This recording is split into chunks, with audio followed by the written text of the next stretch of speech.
Roni Hussein order 2 king crab. Wah. Wih, boy. Besar. Tengok dalam TV, dalam TV pula. Tengok TV. dalam media sosial, di video tu kan.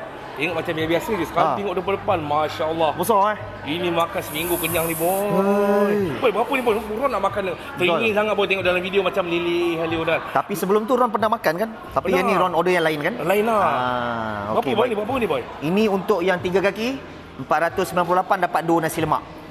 400 lebih? 400 lebih, 498. Ini kalau kat luar saya berani cakap, ini 800 ke atas. Ada. Betul, Kalau boy? yang ada, yang ni pun sama juga yang Ron nak order ni. Ini apa nama dia, boy?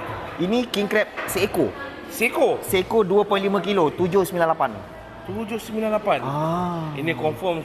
Ini Ron Ron sampai 3 hari ni. Ini boleh makan 4-5 orang lah Ron. Uish. Ni berat lah Ron Ui, teruja, boy. Ni kejap lagi kita masak untuk Boy, Ron ni, lah. boy. Ini, boy. Oh. Ini macam...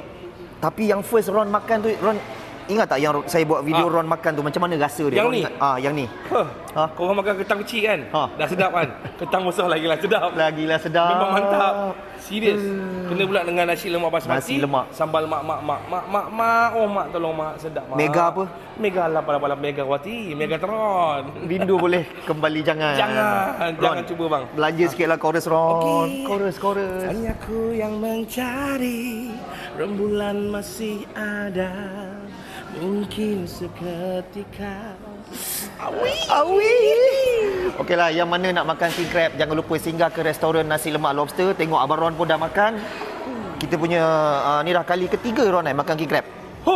Kali ketiga. Puas hati. Okey. So, tolong cek sekejap dah follow saya ke belum. Kalau belum follow, tolong follow saya Abang Lobster dan tolong follow Abang Roni Hussein. Tolong follow. Kalau nak buat show macam mana? Kalau Boleh. panggil? Korang boleh nak buat DM show abang punya dekat medsos abang. dia ada nombor tu awak punya. Ada. Ya, betul. Direct. Direct terus. Tak ada. Ada manager juga. Ada. Ada.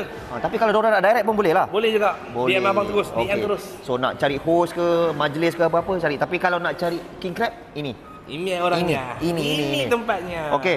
So tolong cek dah follow saya ke belum. Dan kalau nak makan jangan lupa singgah ke nasi lemak lobster. Dan saya nak tanya semua, kasih komen, salah ke tidak Ron? Seumur hidup sekali makan king crab? Tak salah bang. Tak salah.